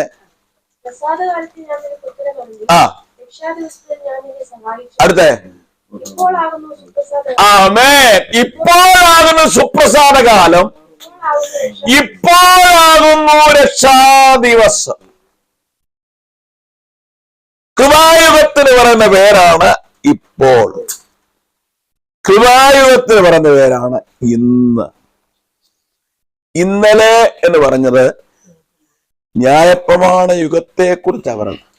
ഈ കാലം കഴിഞ്ഞിട്ട് എന്ന് പറഞ്ഞാൽ ഇന്നത്തെ ദിവസം കഴിഞ്ഞിട്ട് വരാനുള്ള ദിവസം. എല്ലാവരും ഉണ്ടല്ലോ. നിങ്ങൾക്ക് പ്രയോജനം ഉണ്ടാവുന്നുണ്ടോ? എന്തെങ്കിലും വചനം വായിക്കുമ്പോൾ കുറച്ച് മനസ്സിലാകാൻ വേണ്ടിയാ എന്റെ ലക്ഷ്യം. വ്യാഖ്യാനിക്കുക, അർത്ഥം മനസ്സിലാക്കി തരിക. അപ്പൊ നോക്കണേ, അപ്പൊ നമ്മള് അവിടെ വായിച്ചു, ഈ കാലം കഴിഞ്ഞ ശേഷം. വായിച്ചോ, ഈ കാലം. ഓ, ഞാനവിടെ ഈ കാലം കഴിഞ്ഞ ശേഷം ഞാൻ ഇസ്രായേൽ ഗൃഹത്തോട് ചെയ്യുവാനിരിക്കുന്ന നിങ്ങളെ ആ ഭാഗം മനസ്സിലാകാൻ വേണ്ടിയാണ് ഞാൻ ഇപ്പോഴെന്നുള്ള വിഷയവും ഇന്നെന്നുള്ള വിഷയവും ഇന്നലെ എന്നുള്ള വിഷയം കൊണ്ടുവന്നത്. അല്ലെ, ആ വാക്യം അവിടെ നിർത്തിക്കൊണ്ട് വായിക്കാതിരിക്കാനല്ല. വായിച്ചോ. ഞാൻ ഇസ്രായേൽ ഗൃഹത്തോട് ചെയ്യുവാനിരിക്കുന്ന നിയമം ഇങ്ങനെയാകും. അടുത്തേ, ഞാൻ എന്റെ ന്യായപ്രമാണം അവരുടെ ഉള്ളിലാക്കി അവരുടെ ഹൃദയങ്ങളിൽ എഴുത്തും.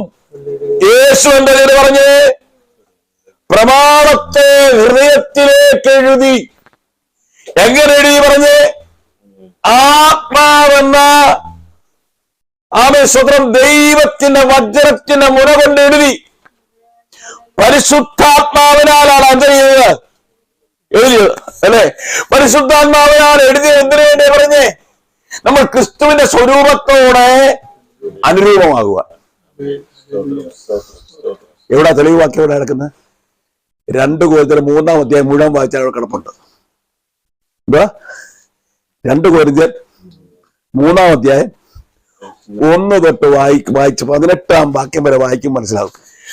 1 തൊട്ടൊന്ന് വായിച്ചേ. ഞങ്ങളെ തന്നെ സ്വാക്ഷിപ്പാൻ തുടങ്ങുന്നുവോ? അതെ, അത് ചിലർ ചെയ്യുന്നത് പോലെ സാക്ഷ്യപത്രം കാണിപ്പാനാകട്ടെ, നിങ്ങളോട് വാങ്ങുവാനാകട്ടെ ഞങ്ങൾക്ക് ആവശ്യമോ? അതെ, ഞങ്ങളുടെ ഹൃദയത്തിൽ എഴുതിയതായി മനുഷ്യരും അറിയുന്നതും വായിക്കുന്നതുമായ ഞങ്ങളുടെ പത്രം നിങ്ങൾ തന്നെ. അപ്പൊ ഞങ്ങളുടെ ഹൃദയത്തിൽ എഴുതി, ഇപ്പൊ നിങ്ങളുടെ ഹൃദയത്തിലോട്ട് എഴുതുക. വെയിറ്റ്. എന്താ ഇപ്പൊ ഞാനിപ്പോ എന്തോ ചെയ്തുകൊണ്ടിരിക്കുക? എന്റെ ഹൃദയത്തിൽ എഴുതിയതിനെ നിങ്ങളുടെ ഹൃദയത്തിലോട്ട് തരിക. തലച്ചോറിലോട്ടല്ല. സോഷ്യലും സയൻസും കണക്കും എല്ലാം എവിടെ സൂക്ഷിക്കാനുള്ളതാ? തലച്ചോറ് സൂക്ഷിക്കാനുള്ള. ദൈവവചനം തലച്ചോറിനെ തോന്നുകാനുള്ളതല്ല.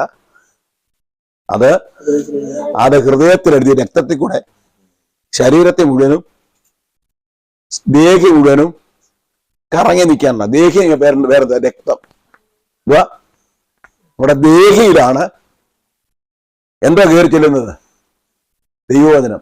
അതുകൊണ്ടാണ് നമ്മൾ എന്ത് ചെയ്യുന്നത്? വചനം നമ്മുടെ ഹൃദയത്തിൽ കയറി കഴിഞ്ഞാൽ പിന്നെ നമുക്ക് പാപം ചെയ്യാൻ കഴിയത്തില്ല. ശരിക്കും വചനം കയറിയവനെ കൊണ്ട് എന്ത് ചെയ്യാൻ കഴിയത്തില്ല? കഴിയത്തില്ല. അവൻ കള്ളം പറയുന്ന പേടിച്ചാ പറയുന്നത്. കള്ളം പറയത്തില്ല, പറഞ്ഞാൽ അവൻ നേരെ മാനസാന്തരപ്പെടും. ചെറുക്കാണ് ഒരു മനസാക്ഷിയില്ല, എന്തോ ചെയ്യും? പറയുന്നത് എന്തുകൊണ്ടാ? അവരുടെ ഉള്ളിൽ എന്താ കയറിയിട്ടില്ല? ഞങ്ങളുടെ ഉള്ളിൽ എഴുതപ്പെട്ടതിനെ ഞങ്ങൾ എന്തോ ചെയ്യാ പറഞ്ഞേ? നിങ്ങളുടെ ഉള്ളിൽ എഴുതുക. അപ്പൊ നിങ്ങൾ എന്തായി തീർന്ന് പറഞ്ഞേ? ആത്മാവിന്റെ പത്രങ്ങളായി. അപ്പൊ ശ്രദ്ധിക്കുക, യേശു കർത്താവാണ് ആദ്യം തുടങ്ങിയത്. എവിടെ തുടങ്ങി?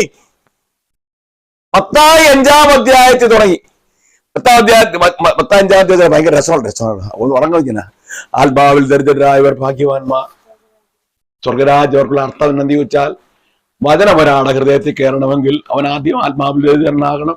കർത്താവെ, എന്നോട് സംസാരിക്കണേ, എന്നെ ഇത് മനസ്സിലാക്കി തരണമേ, എനിക്ക് നല്ല പരിചയമില്ലേ, എനിക്ക് കർത്താവെ പാപചരിത്ത് വസിക്കണേ, എനിക്ക് ഇതനുസരിക്കാനുള്ള കഴിവില്ലേ എന്നൊക്കെ പറഞ്ഞ് ദൈവസന്നിധി തകർന്ന് ഹൃദയം പൊടിഞ്ഞ് താഴുമ്പോൾ അതിന് പറഞ്ഞ പേരാണ് ആത്മാവിൽ ദരിദ്രരാകുക. ആത്മാവിൽ ദരിദ്രരായെങ്കിലേ വചന ഉള്ളിലോട്ട് കയറത്തുള്ളൂ. 2, ദുഃഖിക്കുന്നവർ തീർന്നില്ല. വചനം കേട്ടാൽ എന്തോ ഉണ്ടാകണം? ദുഃഖം ഉണ്ടാകണം. അത് അപ്പം ചത്തോടുള്ള ദുഃഖമല്ല, പൈസ പോയതിന്റെ ദുഃഖമല്ല. പിന്നെ ദൈവവചനം നമ്മളെ പാപബോധം വരുത്തുമ്പോൾ, കർത്താവേ ഞാൻ മാറിയപ്പെടുന്നതെന്ന് ഹൃദയം കൊണ്ട് നിലവിളിക്കുമ്പോൾ ഹൃദയത്തിനകത്തൊരു പരിച്ഛേദനയാണ്. അതിന് പറഞ്ഞ് വേറെന്തുവാ? ദുഃഖിക്കുന്നവർ ഭാഗ്യവാന്മാർ. നമ്മളിപ്പോ ഇതൊന്നും അറിയാൻ പറ്റാതെ വായിക്കുക. ദുഃഖിക്കുന്നവൻ ഭാഗ്യവാൻ. ഓടിച്ചെന്നപ്പം മുട്ട് വീണ് മുട്ട് പൊട്ടി. ഉടനെ എന്തോ ഉണ്ടായി? ഒരു ദുഃഖം ഉണ്ടായി. കാലൊടിഞ്ഞപ്പോ എന്തോ ഉണ്ടായി? ഒരു ദുഃഖം ഉണ്ടായി. ആ ദുഃഖത്തെ കുറിച്ചല്ല. പിന്നെ എന്തോ അവിടെ പറഞ്ഞ ദുഃഖം എന്തുവാ? ദൈവവചനം നമ്മുടെ പറഞ്ഞേ ഹൃദയത്തിലോട്ട് എഴുതുമ്പോ ദൈവവചനത്തിന് ചേരാത്തതൊക്കെ നമ്മളിൽ വെളിപ്പെട്ടു വരും. നമ്മൾ അതുപോലത്തെ എന്തോ ചെയ്യും? ദുഃഖിച്ച് അനുദപിച്ച് ദൈവം എന്തോ ചെയ്യും? നമ്മൾ അതിൽ നിന്ന് സ്വാതന്ത്ര്യം പ്രാപിക്കും. നമ്മൾ കഴുകൽ പ്രാപിക്കും. നമ്മൾ പുതിയൊരു സൃഷ്ടിയാകും. വചനം എന്തോ ചെയ്യുന്ന പറഞ്ഞേ? അകത്ത് എഴുതുന്നതാ. ഈ കാലം കഴിഞ്ഞ ശേഷം എന്തോ ചെയ്യുന്ന പറഞ്ഞത്? എന്റെ വചനത്തെ പറഞ്ഞേ ഉള്ളിലാക്കി. അതിനെ കുറച്ചുകൂടെ സ്പഷ്ടമായിട്ടാണ് യെഹെസ്കേൽ പറയുന്നത്. ഞാൻ നിങ്ങളുടെ മേൽ നിർമ്മല ജലം തളിക്കും. വചനത്തെ കുറിച്ചാ 36:25 ഞാൻ നിങ്ങളുടെ മേൽ നിർമ്മല ജലം തളിക്കും, നിങ്ങൾ നിർമ്മലരായി തീരും, നിങ്ങളുടെ കല്ലായുള്ള ഹൃദയത്തെ മാറ്റി മാംസമായ ഹൃദയം തരും, എന്റെ ആത്മാവിനെ നിങ്ങളെ ഉള്ളിലാക്കി നിങ്ങളെ എന്റെ ചട്ടങ്ങളിൽ നടക്കുമാറാക്കും. സ്തോത്രം. അപ്പൊ നോക്കണേ, ആത്മാവ് ഇപ്പൊ എവിടെ എത്തി? നിലവിളക്കിന് അവിടെ എത്തിയിരിക്കുക. നിലവിളക്കിനെ കുറിച്ചാ പറഞ്ഞു വരുന്നത്. പരിശുദ്ധാത്മാവിനെ കുറിച്ച് പറഞ്ഞു വരിക. അപ്പൊ ഈ പരിശുദ്ധാത്മാവിൽ എന്താണ് പറഞ്ഞേ? ദീപം കത്തിക്കൊണ്ടിരിക്കും, വചനം കത്തിക്കൊണ്ടിരിക്കും. ഇടിച്ചെടുത്ത തെളിവുള്ള ഒലിവെണ്ണ നമ്മുടെ പാത്രത്തിൽ നിറയുമ്പോൾ നമ്മൾ എന്തുകൊണ്ടാക്കിയാൽ പറഞ്ഞേ? നമ്മളെ ഹൃദയത്തിൽ എഴുതിയ വചനം എന്ത് ചെയ്തുകൊണ്ട് പറഞ്ഞേ? നമ്മൾ കത്തിക്കൊണ്ട് എന്തോ വചനത്തോട് താല്പര്യമില്ലാത്ത ബന്ധുക്കോസാരുണ്ടെങ്കിൽ അവര് വചനത്തിനു വേണ്ടി ഓടുന്നൊരു സമയമുണ്ട്. അല്ലേ? കഴിഞ്ഞ ഞാൻ പറഞ്ഞു ഇല്ലയോ? പറഞ്ഞു അല്ലേ?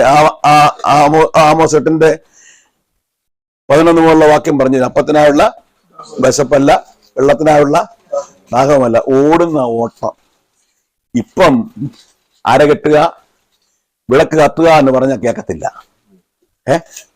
ഇപ്പോൾ നിലവിളക്ക് ഇടിച്ചെടുത്ത തെളിവുള്ള ഒലിവെണ്ണ സമ്പാദിക്കാൻ ഞാൻ കേൾക്കത്തില്ല. നമ്മൾ മുമ്പേ സെക്കരിയാ പർവ്വതത്തിൽ കയറിയായിരുന്നു.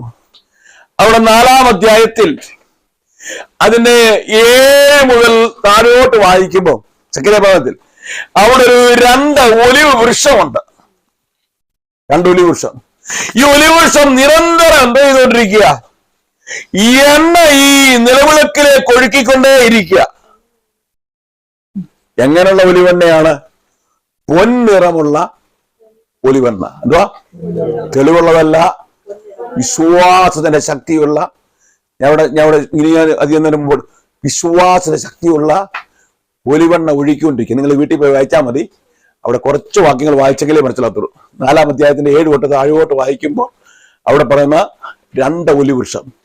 അതിൽ 1-ാമത്തെ ഒലിവൃക്ഷം ആരാണ്? മഹാപുരോഹിതനായ യോശുവ. 2-ാമത്തെ ഒലിവൃക്ഷം ആരാണ്? ദാവീദിന്റെ ഗൃഹത്തിലെ ആലയം പണിയുന്ന സെരുബ്ബാബേൽ. സഭയ്ക്ക് ദൈവമേ, നമുക്ക് സഭയ്ക്ക് വേണ്ടത് അങ്ങനെയുള്ളതിനെയാണ് വേണ്ടത് പറഞ്ഞേ. നമ്മൾ ഓരോരുത്തരും ആരായിരിക്കണം പറഞ്ഞേ? ഒലിവ് വൃക്ഷങ്ങളായിരിക്കണം. എന്ത് ചെയ്യണം പറഞ്ഞേ? ആത്മാവിനെ വചനം പ്രാപിച്ച് ആത്മാവിനാൽ നിറഞ്ഞ് പാപബോധം വന്ന് ദൈവത്തെ ആരാധിക്കുമെങ്കിൽ നമ്മുടെ സഭ എന്തായിത്തീരും? ആത്മീയമായി ഉണർത്തപ്പെട്ട സഭയായിത്തീരും. പ്രയോജനപ്പെടും. മുമ്പേ ഒരു കാര്യം ഞാൻ പറഞ്ഞു. എന്ത് പറഞ്ഞു?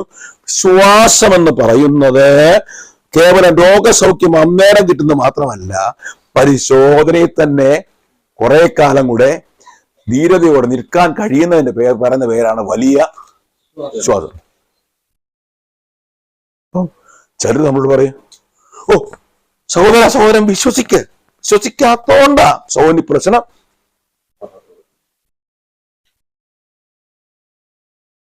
അപ്പോഴും സഹോദരനെ ഇടിച്ചു താത്താലും സഹോദരൻ സ്വോത്രം പറഞ്ഞ് നിന്നാൽ സഹോദരന്റെ വിശ്വാസം കുറച്ചുകൂടെ വർദ്ധിക്കും. എന്താ മനസ്സിലായോ? ചിലരുടെ വിചാരം എന്താ അറിയോ? ഇന്നാൾക്ക് വിശ്വാസം ഉണ്ട്, വിശ്വാസം ഇല്ലാത്തതുകൊണ്ട് ആ കാര്യം നടക്കാത്തത്. ഇന്നാൾക്ക് എല്ലാ കാര്യവും ഒരുപാടാണ് നടക്കുന്നുണ്ട്. അതുകൊണ്ട് വിശ്വാസമാണ്, മറ്റേന്തോ അല്ല. ഞാൻ ഒരു കാര്യം പറയട്ടെ. ലാസറിന്റെ പടിപ്പരയിൽ കിടന്ന ആ ദരിദ്രനായ മനുഷ്യന് വിശ്വാസമില്ലായിരുന്നു. പുള്ളിക്ക് വിശ്വാസവും പ്രത്യാശ ധനവാന്റെ പടിപ്പരയിൽ കിടന്ന ലാസർ അവസാനം വരെ ഒരു ഉയർച്ച, അവസാനം വരെ അവന്റെ വ്രണം പോയുമില്ല. അവസാനം വരെയും നായി നക്കിക്കൊണ്ടിരുന്നു. വിശ്വാസമില്ലായിരുന്നോ? ഇല്ലായിരുന്നു. ഉണ്ടായിരുന്നു. പ്രത്യാശയില്ലായിരുന്നോ? ഉണ്ടായിരുന്നു. സ്നേഹമില്ലായിരുന്നോ? ഉണ്ടായിരുന്നു. ഇല്ലെങ്കിൽ എന്ത് ചെയ്യാൻ കഴിയത്തില്ല. ദൂരന്മാരൊരിക്കലും വന്ന് കൊണ്ടുപോകില്ല. നമ്മള് ഈ വിശ്വാസം വിശ്വസിക്കുന്ന പറഞ്ഞാൽ ഇപ്പൊ എടുത്ത വായി പറയണം. ധനവാന്റെ പടിപ്പുരയ്ക്കൽ ഒരു ലാസർ കിടന്നിരുന്നു. ഈ ലാസറിന് എന്തുകൊണ്ടായിരുന്നു? ഈ പറഞ്ഞ പുള്ളിയെക്കാട്ടും വലിയ വിടുതൽ പ്രാപിച്ചവനേക്കാൾ വലിയ വിശ്വാസം ഉണ്ടായിരുന്നു, പ്രത്യാശയും ഉണ്ടായിരുന്നു, അല്ലേ? ഇല്ലെങ്കിൽ ഒരിക്കലും അല്ലെങ്കിൽ കർത്താവിനെ എടുത്തോണ്ട് പോകത്തില്ല. അപ്പൊ പരിശോധനയെ ജയിക്കുക എന്നുള്ളതാണ് വലിയ വിശ്വാസം. മനസ്സിലാകുന്നുണ്ടോ? ഒരു പ്രശ്നം വന്നു. ഞാൻ ഓർക്കുന്നുണ്ട്, എനിക്ക് 92 മഞ്ഞപ്പത്തും ടൈഫോയിഡ് ഒന്ന് ചോദിച്ചു. 92 ജൂലൈയിലാണ്. അപ്പൊ അത് വന്ന് ബാധിച്ചു. ഞാൻ തീരുമാനം എടുത്തു, ഈ രോഗത്തിൽ ഞാൻ എന്ത് ചെയ്യല, മെഡിസിൻ ഉപയോഗിക്കുകയല്ല, ദൈവം തമ്മിൽ സൗഖ്യം തന്നാൽ മതി. ഇല്ലേ എന്നെ ദൈവമേ, 1 ദിവസം കിടന്നു, 2 ദിവസം കിടന്നു, പ്രാർത്ഥിക്കാൻ വന്നവർ 3-4 ദിവസം പ്രാർത്ഥിച്ച് അവരും കുഴപ്പി, അവരും പോയി. എനിക്ക് സൗഖ്യമായത് 35-ാമത്തെ ദിവസം. എന്താ അപ്പോഴത്തെ ഞാൻ ചൂട്ട് പോകണം, ഉണങ്ങുകയും ചെയ്യും. പക്ഷേ സൗഖ്യമായി, പൂർണ്ണമായ സൗഖ്യം കർത്താവ് വന്നു. അപ്പോഴത്തേക്ക് പ്രാർത്ഥിക്കുന്നവരെല്ലാം പോയി. പ്രാർത്ഥിക്കുന്നവരുടെ വിശ്വാസം എത്ര ദിവസത്തേക്കുണ്ട്? നിങ്ങളുടെ മുമ്പിൽ നിൽക്കുന്നത് ഞാൻ ഒരു മരുന്നും കഴിക്കാതെ മഞ്ഞപ്പത്തോ ടൈഫോയിഡ് ഒന്നിച്ച് ദൈവമേ, ഇത്രയും വലിയ വേദന ചിക്കൻ ഗുനിയായ്ക്ക് പോലും ഇല്ല. ടൈഫോയിഡിന് അത്രയും ടൈഫോയിഡ് വന്ന് എന്നെ തലണ വെക്കാൻ വയ്യാതെ ഞാൻ അന്ന് തലണ എടുത്ത് കളഞ്ഞ. ശരീരത്തിന്റെ കാല് നിലത്ത് കുത്താനൊക്കത്തില്ല, കൈ കുത്താനൊക്കത്തില്ല. ഈ രാത്രിയില് ഒരു 16 പ്രാവശ്യം തീ പോലെ കൊള്ളുകയും ചെയ്യും, വേർക്കുകയും ചെയ്യും. തീ പോലെ ഒരു 13-ാമത്തെ രാത്രി ഞാൻ ഓർത്തു അവസാനിച്ചെന്ന് വിചാരിച്ചു. ഞാൻ അങ്ങനെ ഒരു വല്ലാത്ത അവസ്ഥയില്ല, ഇനി ബോധം പോലും മറഞ്ഞു. പക്ഷെ 14-ാമത്തെ ദിവസം വന്നെ പിന്നെയും തിരിച്ച് കിട്ടി. വീണ്ടും ഇങ്ങനെ വന്ന് 35-ാം ദിവസം കർത്താവിനെ എഴുന്നേൽപ്പിച്ചു. ഞാൻ പറയട്ടെ, ദൈവത്തിന് മക്കളെ, എന്നെ കർത്താവ് പരിശീലിപ്പിച്ച അത് ശ്വാസം എന്ന് പറയുന്നത് പെട്ടെന്ന് രോഗസൗഖ്യം നടക്കണമെന്നൊന്നും ഇല്ല, പെട്ടെന്ന് കാര്യം നടന്നൊന്നുമില്ല. പക്ഷെ തളർന്നു പോകാതെ, ക്ഷീണിച്ചു പോകാതെ, സ്തോത്രം. എങ്ങനെയാ എഴുതിയേക്കുന്നത്? എബ്രായർ 12:2 വായിച്ചേ. എബ്രായർ 12:2 വായിച്ചേ. എബ്രായർ 12:2 നായകനും പൂർത്തി വരുത്തുന്നവനുമായ യേശുവിനെ നോക്കുക. അടുത്ത് തന്റെ മുമ്പിൽ വെച്ചിരുന്ന സന്തോഷം ഓർത്ത് അവൻ അപമാനം അലക്ഷ്യമാക്കി ക്രൂശിനെ സഹിക്കുകയും ദൈവസിംഹാസനത്തിന്റെ വലത്ത് ഭാഗത്തിരിക്കുകയും ചെയ്തു. അടുത്ത് നിങ്ങളുടെ ഉള്ളിൽ ക്ഷീണിച്ചു മടുക്കാതിരിക്കേണ്ടതിന് പാപികളാൽ തനിക്ക് നേരിട്ട ഇങ്ങനെയുള്ള വിരോധം സഹിച്ചവനെ ധ്യാനിച്ചുകൊള്ളുവീൻ. ഈ പ്രശ്നം കൂടുതൽ വരുമ്പോ ക്രൂശിലേക്ക് നോക്കണം. വിടുതലില്ല എന്ന് പറഞ്ഞാൽ അവൻ മരിച്ചടക്കപ്പെട്ട ഉയർത്തെഴുന്നേറ്റ യേശു നിന്ന സഹിച്ച്, അപമാനം സഹിച്ച്, വേദന സഹിച്ച് അപ്പോഴും പ്രാർത്ഥിക്കുകയാണ് ഇവർ ചെയ്യുന്നത്. ഇന്നതെന്നറിയാൽ ഇവരോട് ക്ഷമിക്കണമേ. ആ ഒരു പ്രാർത്ഥനയുടെ മനസ്സുമായി നിന്ന വിരോധം സഹിച്ചവനെ ധ്യാനിച്ചുകൊണ്ടിരുന്നാൽ അതിന് പറയുന്ന പേരാണ് വിശ്വാസം.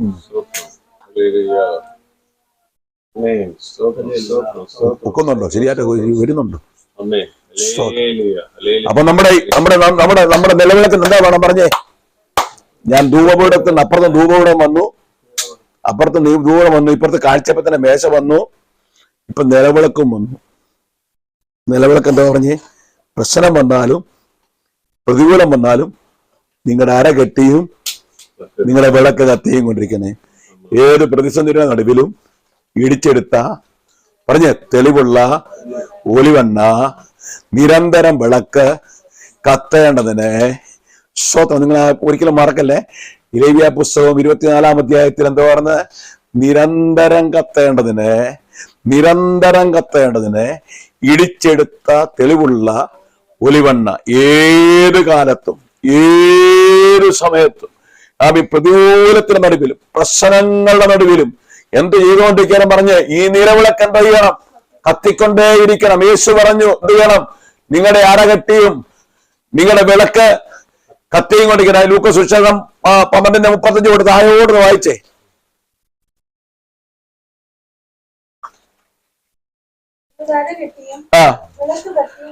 അടുത്ത കല്യാണത്തിന് പോയി വന്നു ഉടനെ വാതിൽ തുറന്നു കൊടുക്കണമെന്ന് അവൻ എപ്പോൾ മടങ്ങി വരുമെന്ന് കാത്തു നിൽക്കുന്ന നാളുകളോട് നിങ്ങൾ യജമാൻ ഈ കഷ്ടങ്ങൾ വളരെ അല്ലേ. നമ്മൾ വായിക്കുന്ന ഒരു സ്ത്രീക്ക് 10 ദ്രഹ്മ ഉണ്ടെങ്കിൽ 1 ദ്രഹ്മ പോയി. അവൾ അവനെ ക്ഷീണിക്കുന്നു. അവൾ ആ ഒരെണ്ണേ തപ്പിയെടുത്ത്, കഷ്ടപ്പെട്ടായാലും തപ്പിയെടുത്ത് പിന്നെ ആ 10 ദ്രഹ്മയും കൊണ്ട് ആ മണവാളനെ കാത്തിരിക്കും. ഇവിടെ പറഞ്ഞത് നിങ്ങളുടെ എന്ത് പ്രശ്നം വന്നാലും എന്തുണ്ടാകരുത് പറഞ്ഞേ, നിങ്ങളുടെ വിളക്ക് കെട്ടുപോകരുത്. വിളക്ക് കെട്ടണമെന്ന് പറഞ്ഞപ്പോൾ ഒരു 1-2 വാക്യം കയറി വരുന്നുണ്ട്. 1 സദൃശവാക്യം 31:25. 31:25. ഞാൻ 2 വാക്യം എടുക്കാം. 2 വാക്യം എടുത്ത് നിർത്തും. സദൃശവാക്യം 31:25.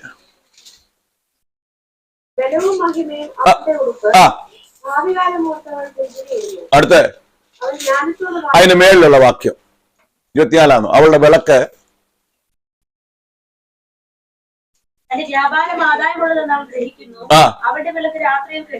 അവളുടെ വിളക്ക് രാത്രിയിൽ കെട്ടുപോകുന്നില്ല. ഇനി ഈ വാക്യം കൊണ്ടുവന്നിട്ട് നേരെ ഓപ്പോസിറ്റ് വാക്യമുണ്ട്. നേരെ ഓപ്പോസിറ്റ് എതിരായിട്ടുള്ള ഒരാളുണ്ട്. എതിരായിട്ട് ഇങ്ങനെ ജീവിക്കാൻ പറ്റത്തില്ലെന്നുള്ള പറഞ്ഞ ഒരാളുണ്ട് അല്ലേ. ആ എടുക്കാം. വിലാപങ്ങളുടെ പുസ്തകം 1:9 വായിച്ച്.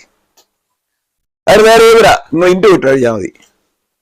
വിലാപങ്ങളുടെ പുസ്തകം 1:9.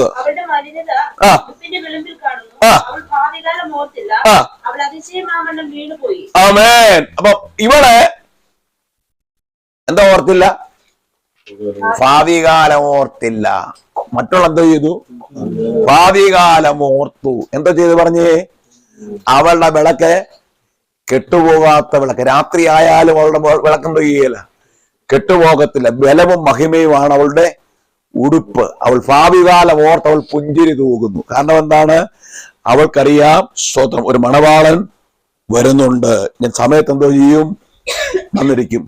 നിലവിളക്ക് ഇപ്പൊ നമ്മൾ എന്തൊക്കെ പഠിപ്പിച്ചു? എല്ലാരും ഇവിടെ വരണേ. നിലവിളക്ക് നിങ്ങളെ ഇപ്പൊ എന്തൊക്കെ പഠിപ്പിച്ചു? നിലവിളക്ക് എന്തൊക്കെ പഠിപ്പിച്ചു? അവിടെ നിർത്തുക, സ്റ്റോപ്പ് ചെയ്യുക. എത്ര വാക്യം വന്നു നിലവിളക്കിന്റെ? സ്തോത്രം. അമ്മേ സക്കറിയ പ്രവൃത്തി കയറി 4-ാം അധ്യായം. നിങ്ങൾ അത് ഞാൻ എടുത്തില്ല. ആ വാക്യത്തിന് അത് എഴുതിയിട്ടുണ്ട്. അവിടെ താഴെ എഴുതിയിട്ടുണ്ട് 2 ഒലിവ് വൃക്ഷം. അതും വിളക്ക് കെടാതെ സൂക്ഷിക്കുന്ന ഒരു സഭയുടെ വിളക്ക്, ആത്മീയ അന്തരീക്ഷം കെടാതെ സൂക്ഷിക്കുന്ന ദൈവമക്കൾ. ഹല്ലേലൂയ. ആത്മാവിനാൽ വചനത്തെ പ്രാപിച്ചെടുക്കുന്ന ദൈവമക്കൾ. ഹല്ലേലൂയ. ആത്മാവിനാൽ നിരന്തരം ദീപത്തെ കത്തിക്കുന്ന ദൈവമക്കൾ. ഒരു സഭയുടെ ഈ അനുഭവത്തിൽ ഏറ്റവും പറഞ്ഞേ അനുഗ്രഹവേറിയതാണ് അവർ. സ്തോത്രം. നിങ്ങൾ ഇത്രയും ദൈവം പഠിച്ചില്ല, എന്താ മനസ്സിലായി? എനിക്ക് സമാന കൂടാരത്തിന്റെ ഒരു കോണിക്ക് പോലും ചെല്ലാൻ കഴിയത്തില്ല, എങ്കിലും എന്നെ കൊണ്ട് കഴിയുന്ന രീതിയിൽ ഞാൻ പോവുക. സ്തോത്രം. അപ്പോൾ നമ്മൾ ഓർക്കുക, നമ്മളാകുന്ന നിലവിളക്ക് ഒരു സൈഡ്, നമ്മളിൽ വ്യാപരിക്കുന്ന നിലവിളക്ക്, നമുക്ക് വചനത്തെ ഉപദേശിച്ചു വരുന്ന നിലവിളക്ക്. ഹല്ലേലൂയ. ദൈവവചനത്തെ അതിന്റെ ഇണയോട് ചേർത്ത് ഉണക്കത്തിന് തീർന്നില്ല. നമ്മുടെ ശരീരത്തെ അല്ലെങ്കിൽ എന്തെന്താ, നമ്മുടെ ശരീരത്തെ, നമ്മുടെ ദേഹിയെ ഹല്ലേലൂയ എന്തുവാ പ്രകാശമാക്കുന്ന വിളക്ക്. തീർന്നില്ല. നമ്മുടെ ഹൃദയത്തിൽ എന്തോ ചെയ്യുക? പ്രമാണം എഴുതിത്തരുന്ന വിളക്ക്. ഈ നിലവിളക്ക് നിരന്തരം കത്തിക്കൊണ്ടിരിക്കട്ടെ. 10 കന്യകമാരുണ്ടായിരുന്നു. 5 പേര് ബുദ്ധിയുള്ളവരും 5 പേർ ബുദ്ധിയില്ലാത്തവരുമായിരുന്നു. 5 പേർ എന്തോ ചെയ്തില്ല? പാത്രത്തിൽ എണ്ണയെടുത്തില്ല. വിളക്കിൽ എണ്ണയുണ്ട്, പാത്രത്തിലെടുത്തില്ല. മണവാളം വരാൻ താമസിക്കയിൽ വിളക്ക് കത്തിച്ചപ്പോൾ 5 പേരുടെ വിളക്ക് എണ്ണയുടെ കുറവ് കൊണ്ട് കെട്ടുപോയി. ഉടനെ മറ്റവരുടെ കൂടെ മേടിക്കാൻ വേണ്ടി ശ്രമിച്ചെങ്കിലും അവർ ബുദ്ധിയുള്ളവരായതുകൊണ്ട് കൊടുത്തില്ല. അവർ ബുദ്ധിയുള്ളവരായതുകൊണ്ട് ഞങ്ങൾക്കും പോരാ നിങ്ങൾക്കും പോരാ എന്ന് വരാതിരിപ്പാൻ നിങ്ങൾ എന്ന് വിൽക്കുന്നവരോട് പോയി വാങ്ങിക്കും. വിൽക്കുന്നവരോട് പോയി മേടിക്കാനല്ല. സ്തോത്രം. നമ്മുടെ എന്തോ ചെയ്യണം പറഞ്ഞേ? അടുത്ത ദിവസം ആരാധനയിൽ ഇതൊക്കെ വെളിപ്പെട്ട് വരണം. കർത്താവേ, എൻ്റെ ഉള്ളിൽ ഹല്ലേലൂയ നിരന്തരം ദീപം കത്തിക്കുവാൻ, ഞാൻ ഇവിടെ നിർത്തുക, നിരന്തരം ദീപം കത്തിക്കുവാനുള്ള ഹല്ലേലൂയ ഇടിച്ചെടുത്ത തെളിവുള്ള ഒലിവെണ്ണ, ഹല്ലേലൂയ കർത്താവേ സ്തോത്രം, ഹല്ലേലൂയ ഞാനാകുന്ന നിലവിളക്കിൽ എന്നിൽ വ്യാപരിക്കുന്ന ആത്മശക്തി സഭയ്ക്കത് കത്തുവാനിടയാകണം. നമ്മത്തിനായി സമർപ്പിക്കാം, നമ്മത്തിനായി സമർപ്പിക്കാം. ഹല്ലേലൂയ ആമേൻ. നിത്യാഹാരമായ ക്രിസ്തു, നിത്യമധ്യസ്ഥനായ ക്രിസ്തു, ഹല്ലേലൂയ നിരന്തരം കത്തുന്ന നിലവിളക്ക്. നമ്മളെ മൂന്നിനെ കുറിച്ച് ഇപ്പോൾ ചിന്തിച്ചു. ആമേ സ്തോത്രം, ഹല്ലേലൂയ. അതെ, ഞാൻ ഇതിനെ ഒന്നുകൂടെ ആവർത്തിക്കുക. യാഗപീഠത്തെ തരണം ചെയ്ത് താമ്രത്തൊട്ടിയിൽ കഴുകി, ഹല്ലേലൂയ കാഴ്ചപ്പത്തിന്റെ മേശയിലെടുക്ക് ചെന്ന് ആമേൻ പുതിയതിനെ പിന്നെയും പ്രാപിച്ചെടുത്ത്, ഹല്ലേലൂയ ആത്മാവിനാൽ പിന്നെയും പുതുകി വന്ന്, അങ്ങനെ വരുമ്പോൾ ഹല്ലേലൂയ നമുക്ക് വേണ്ടി മധ്യസ്ഥ നിൽക്കുന്ന ഒരു നല്ല മഹാപുരോഹിതൻ, ഹല്ലേലൂയ മൽക്കീസേദെക്കിന്റെ ക്രമപ്രകാരമുള്ള ഒരു നല്ല മഹാപുരോഹിതൻ. ആമേൻ സ്തോത്രം. അതെ, നമുക്ക് ഈ സമാന കൂടാരം നമ്മുടെ ജീവിതത്തെ ഒന്ന് വിചിന്തനം ചെയ്യുവാൻ, നമ്മുടെ ജീവിതത്തെ കുറവുകളെ കണ്ടെത്തുവാൻ, നമ്മൾ ആകേണ്ട പോലെ ആകുവാൻ, നമ്മളെ ഏൽപ്പിച്ചതിനെ തക്കവണ്ണം ഫലം കായ്പാൻ നമ്മുടെ ജീവിതത്തിൽ അത് ഇടയാകണം. നമുക്ക് അതിനായി നമ്മെ തന്നെ സമർപ്പിക്കാം. ഈ വചനങ്ങളാൽ